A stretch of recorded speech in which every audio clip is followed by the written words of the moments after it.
il y a un renouvellement de la population elle-même. L'électorat se rajeunit. Aujourd'hui, les Ivoiriens ont de l'ouverture sur le monde.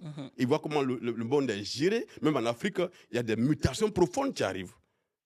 Et donc, si vous n'êtes pas capable de faire une telle analyse prospective, vous allez être en dehors de ce mouvement qui arrive. Et donc, nous pensons que le temps est venu, et chacun le voit, que nous sommes à la fin, et que de nouvelles forces politiques doivent se mettre en place. Et c'est dans ce cadre-là que nous autres, on sort un peu du bois, et qu'on dit on va pousser un peu plus loin l'engagement pour que les Ivoiriens comprennent que ce qui arrive, c'est la conquête du pouvoir dans quelques années, mais avec des acteurs qui ont été formés autrement que ceux qui sont là aujourd'hui et qui vont porter des combats plus inclusifs, qui vont porter des combats de développement du pays sans que cela n'ait d'ancrage dans l'ethnie, dans la région, mais cette volonté de construire une nouvelle société avec des Ivoiriens qui pensent plutôt nation que de penser l'individu ou de penser la région. Donc, de ce point de vue, je suis très optimiste et je pense qu'à titre personnel, je vais contribuer fortement à ce mouvement qui arrive. Très bien, parce que ça fait la transition. Donc, en parlant de conquête du pouvoir, je vais reprendre une formule assez célèbre. Est-ce que ça veut dire que on a des élections en octobre 2025? Est-ce que ça veut dire que vous y pensez en vous rasant le matin? Peut-être pas en me rasant le matin, mais en tous les cas, j'y pense. Hein, je pense que l'élection présidentielle est un rendez-vous important. Le plus important, ce n'est pas de savoir si on va y aller, qu'on va gagner ou pas. Le plus important, c'est de se demander quel est l'impact de ce que nous disons. Quelle est la contribution que nous apportons à la construction d'une nouvelle société, à la construction de nouveaux citoyens. C'est l'histoire qui s'écrit au quotidien. Et l'élection présidentielle est une histoire qui s'écrit. Quelle est la contribution qu'on apporte à ce moment précis de l'histoire d'un pays pour que ces petites graines qu'on sème à gauche, à droite, germent et qu'à terme, elles puissent produire des résultats qui impactent la vie de tous. Et donc, pour octobre 2025, qui arrive dans 5 mois, nous travaillons à donner une réponse aux Ivoiriens dans les semaines qui viennent. Nous pensons que nous avons vocation, ou bien nous avons toute la légitimité en tant qu'Ivoiriens à vouloir aussi demain diriger ce pays-là, y compris en commençant par 2025. Et dans ce cadre-là, moi j'ai une question, c'est-à-dire aujourd'hui, quand vous regardez, admettons, hein, même si votre réponse n'est pas, j'imagine que ce n'est pas définitive, quelles sont aujourd'hui pour vous les urgences à adresser en termes de développement économique, humain? Si jamais vous devriez vous lancer, pour vous, quels sont les sujets qui seraient les marqueurs essentiels de votre agenda dans ce sens-là? L'analyse que nous faisons dans le mouvement que nous avons créé est celle-ci. Quel est le modèle de société que nous voulons bâtir et laisser un héritage à nos enfants?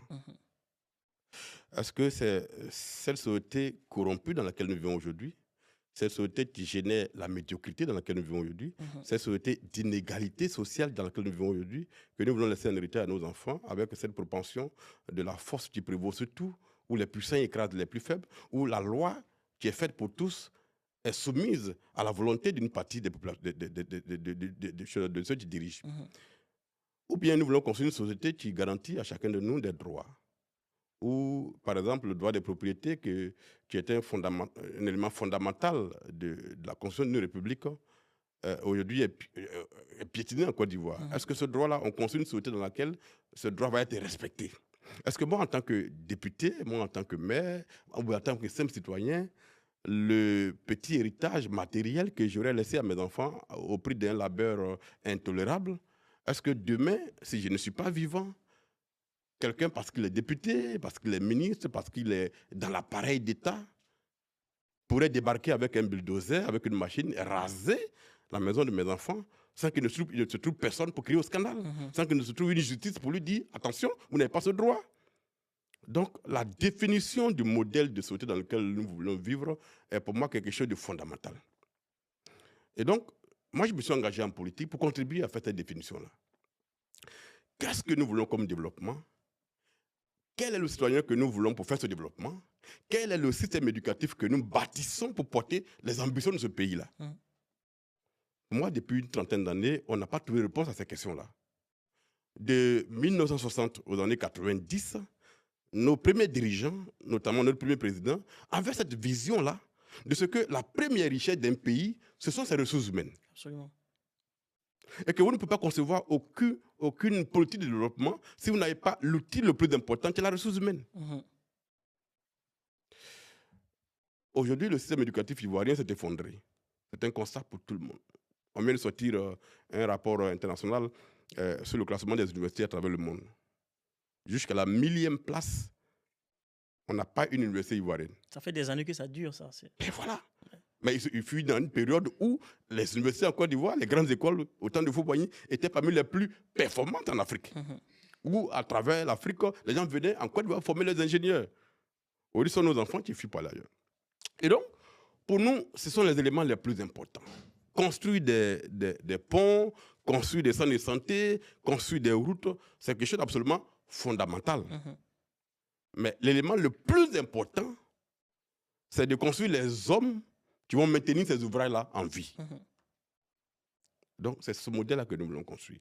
Et donc, c'est dans ce cadre-là que nous inscrivons notre démarche et nous disons que le temps est enfin venu pour nous, Ivoiriens, de chercher à donner une réponse à cette question-là. Quand pendant 30 ans, pendant 35 ans, la politique a consisté à jeter les Ivoiriens les uns contre les autres.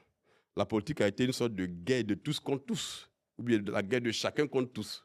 La politique a consisté à créer la primauté des ethnies sur le vivre ensemble, sur la construction de ce qu'on appelle le sentiment d'appartenance à une cause commune qui est la construction de la nation. Ces éléments-là ont manqué à la Côte d'Ivoire. Et nous arrivons avec cette idée-là de construire enfin la nation, dans laquelle l'Ivoirien a sa place, où il ne se pose pas la question de savoir mais quelle est ma place dans mon propre pays. Est-ce que les politiques qui sont mises en place, au-delà du folklore qui entoure les réalisations, est-ce qu'elles prennent fondamentalement en compte mes aspirations profondes? C'est ça que nous voulons ramener.